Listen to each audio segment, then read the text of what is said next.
Welcome back, everybody. Today we got another Kevin Samuels classic. And trust me, this one goes left fast. Hello. Hi, Mr. Samuels. Hey, I'm telling you, I'll put you on mute. What did I get wrong about the subject? You a baby mama? Yes, sir. So I am currently 27 years old. Okay. And I have two kids, twins, by a man. Two kids? So you have two children, but they're twins. Yes. Okay, go ahead. So my ex-husband, who we divorced about a year and a half ago, he is a family attorney, and he makes about $175,000. Is he the father of your children? Yes, biological. So the twins' father's an attorney? Yes. Who filed for divorce?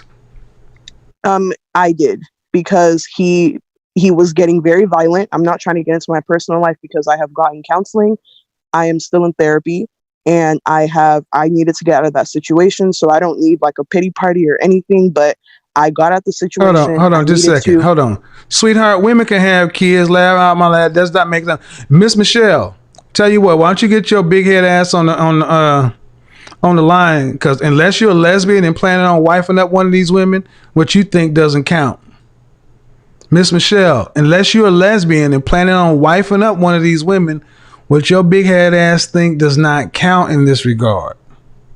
I don't know why you women think you can come in here and tell women what they, unless you plan on marrying one of them. Go ahead. So he was getting violent.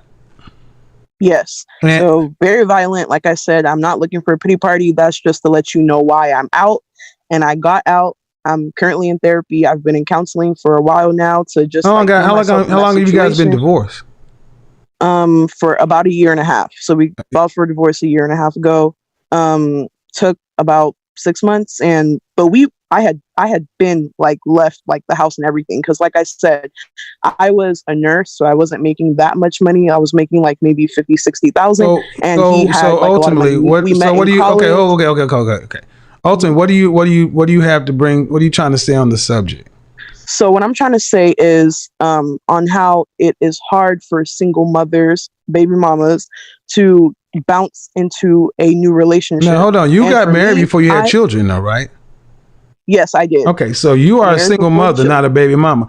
Go ahead. Tell Miss Michelle why it's difficult, because apparently I don't know what the hell I'm talking about. Go ahead. Well, I just had a disagreement on how you said baby mamas, like, and I guess single mothers, it's hard for them to bounce back, like all of that stuff. I may be an anomaly. I'm not sure. I don't know if it's because I may be an anomaly, but it hasn't been hard for me to, like, in the dating like scene. Okay, understand something, man. You can get dates. I never said you couldn't get dates. Single mothers, the baby mamas, make great side chicks. They make great friends with benefits. You're some of the best. It counts. I'm talking about getting a ring of a high value man. That's what we're talking about. See, hold on, listen. I need you to understand how we're keeping score. It's not the fact that somebody will ask you out to Applebee's or Ruth Chris. The fact that they will take a ring, buy you a 2-carat ring, drop to one knee in public and propose to you, and then let you sit up in the house and raise your kid. You got that? Yes, sir. No. You got that right. No. You got a fiance? Oh, so I was about to get to that. So I have been seriously dating this guy. Do you have a fiance? Yes, I do. Okay. At the moment. So whoa, stop. Nope. Hold on. Stop. You've been divorced a year and a half. Yes. And you're telling me you have another fiance? Yes. Hold on, man. Hold on. Let me ask some questions. You've been divorced 18 months. How long you been engaged? A week. What are the odds of me finding two women that have been engaged a week? Where did he propose? He proposed at Think of it now.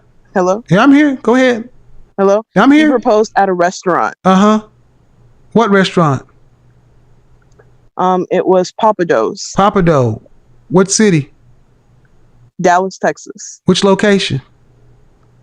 In Highland Park. Oak Lawn. What day? Last Saturday. Where are you guys sitting? Like specific location? Yep. In the restaurant? Yep. Towards the middle, in the middle, like central. And how did he propose to you? He just asked me and I said yes. He just asked you in the middle of a restaurant on a Saturday. Yes. And what did he do?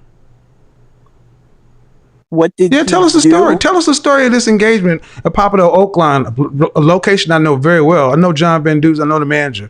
Tell me how he proposed. If he proposed to you in the middle of the restaurant, I want to hear this story. So, like I said, he's one of the guys who I had been seriously dating. Just tell me about the proposal. Tell me about the proposal. I just want Saturday night. What'd you have? What'd you eat? So I mean, I was having a nice meal. What did you have? What meal did you have? I don't understand what the food specifics. Because I just want to know. Did you have what? What'd you eat?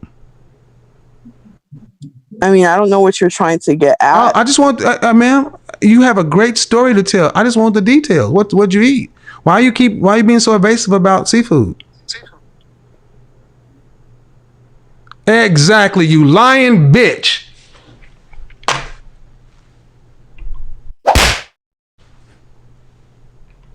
Bitch, don't kill my vibe. Bitch, don't kill my vibe. You got the right one today. I know Papado Oak Lawn very well. I used to live in Dallas. I know how the restaurant's laid up. I work for the Pappas Corporation. I know how this works. See, when a man proposes to a woman at a restaurant, he typically lets the general manager or the manager on duty know that he's going to propose, so the restaurant can help him coordinate this.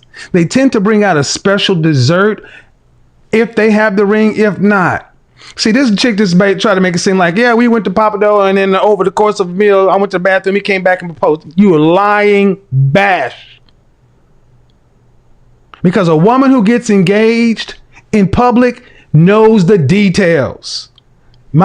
Any woman who's ever been engaged in public can tell you what they had, what they ate, what time it was, what the waiter was wearing, what they had, because it is a memory that's seared into their brain. You lying piece of trash. I hate you lying women calling into my show.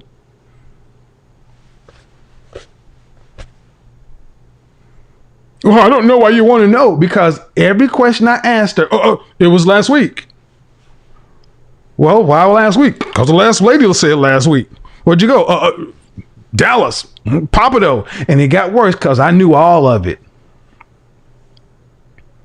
Why am I so harsh on that? Because you have women calling in here to lie to other women.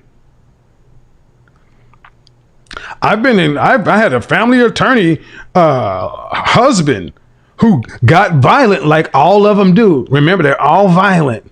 All of them are getting their butt whooped left and right. The reason they ain't on cops or YouTube, all these ass whooping black men, but you never see them on TV or you never see them in your local paper.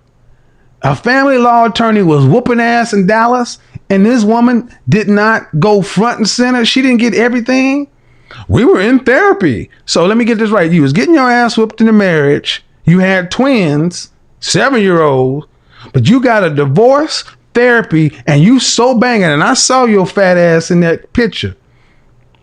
And all of a sudden, somebody else gonna come decide to put a ring on your finger and propose to you in the middle of Papado during the pandemic, and you don't have the story.